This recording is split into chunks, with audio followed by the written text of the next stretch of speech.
Des textes du livre d'Ézéchiel, chapitre 23. Et je mets au défi tout prêtre de les lire devant les fidèles de l'Église. Je mets au défi tout évangéliste de les lire à sa mère, sa sœur, ses enfants, ou même à sa fiancée si elle était vraiment vertueuse. Le chapitre 23 du livre d'Ézéchiel relate la prostitution des deux sœurs, Ohola et Hololiba, avec des termes extrêmement licencieux. Et voilà pourquoi mon gouvernement a ordonné cette interdiction. Le comité de censure comprenait 2 prêtres représentant l'Église qui n'ont pas su qui censuraient des extraits de la Bible. Mon gouvernement est tellement vertueux qu'il a interdit la publication du roman L'amant de Lady Chatterley à cause d'un mot de 4 lettres. Un seul mot détestable qui a valu au livre d'être interdit pendant 20 ans. Mais maintenant, ayant mûri et évolué, les autorités décident de lever cette interdiction. Et pour revenir aux 9 passages de la Bible, vous dites que c'est la parole de Dieu et vous avez honte de les lire devant vos téléspectateurs. Je mets au défi, frère Swagart, de lire ces extraits. Le manuel est là et vous n'avez même pas besoin d'ouvrir le livre. Ces passages sont soulignés en rouge. Je vous demande de les lire avec votre style célèbre, votre élocution séduisante et vos gestes fameux. Et si vous acceptez de les lire devant l'assistance ici présente, frère Swagart, je vous donnerai $100. $100, c'est une somme insignifiante pour frère Swagart. Dans un de ses ouvrages, frère Swagart indique qu'il a besoin de $291 000 par jour, rien que pour reprendre son souffle. J'ai calculé, cela fait 106 millions de dollars par an. Et dans le numéro de décembre 1986 de l'Évangéliste, il déclare que ses besoins s'élèvent à $1 million par jour. Je lui souhaite plein succès, mais frère Swagart, si je vous offre $1000, si je vous donne $1000, cette somme n'est pas assez pour vous tenter, je le sais. Mais avec votre manière habituelle, pleine de vigueur, je souhaite que vous ayez le courage et la hardiesse, 2 vertus qu'on ne trouve pas chez tous les pasteurs. Lisez-le. Lisez-les à votre public. Ézéchiel, chapitre 23. Si vous ne pouvez pas, je dirais que ceci n'est pas la parole de Dieu et que la Bible n'est pas la parole de Dieu.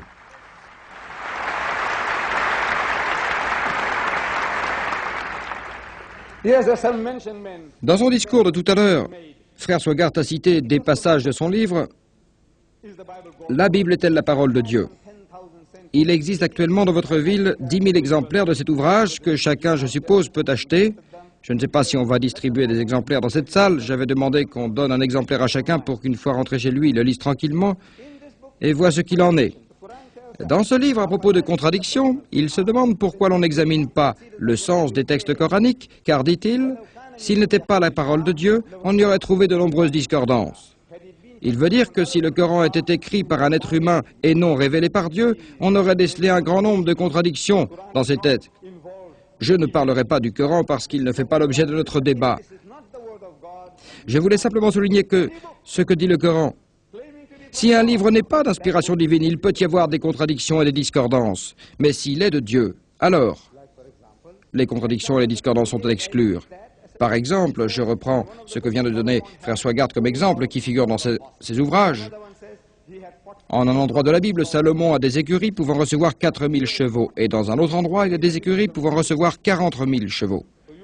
Frère Swagart justifie cette contradiction en disant que la différence entre 4 et 40, c'est un simple zéro. Mais moi, je dis que les Juifs, mes cousins, ne connaissaient pas le zéro lorsqu'ils ont écrit le livre. Ce sont les Arabes, mes frères, qui ont emprunté le zéro aux Indiens et l'ont fait connaître au reste du monde. Les Juifs ne connaissaient pas le zéro. Ils ont écrit ces chiffres en toutes lettres. Ils ont écrit 4 en lettres hébreux et ils ont écrit 40 en lettres hébreux. Et je vous le demande, qui est responsable de cette erreur? Dieu ou les copistes qui étaient sujets à l'erreur? Vous admettez vous-même que les copistes ont commis des erreurs.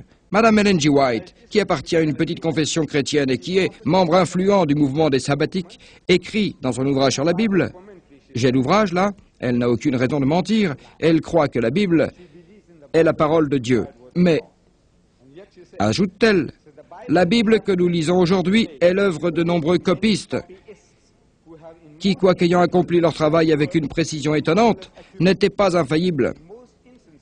Et Dieu n'a pas jugé utile de les préserver de l'erreur. Dieu n'a pas jugé utile. En d'autres termes, cela veut dire que c'est l'affaire de Dieu, ça le regarde. S'il juge son intervention justifiée, c'est son travail. S'il veut quelque chose, il le fait. Et s'il ne le veut pas, alors tant pis pour vous. Débrouillez-vous. Dieu n'a pas jugé utile de les prémunir contre l'erreur de traduction. Et dans les pages suivantes de son commentaire, Madame White, allant plus loin encore, écrit que Dieu a en particulier préservé la Bible. Il l'a en particulier préservé de quoi? Je me le demande. Et pourtant, à l'époque où les copies étaient peu nombreuses, les savants, dans certains cas, ont changé des expressions dans les manuscrits originaux, croyant que, ce faisant, le texte deviendrait clair, après l'avoir soumis à leur jugement solide, dominé par les conventions et les traditions.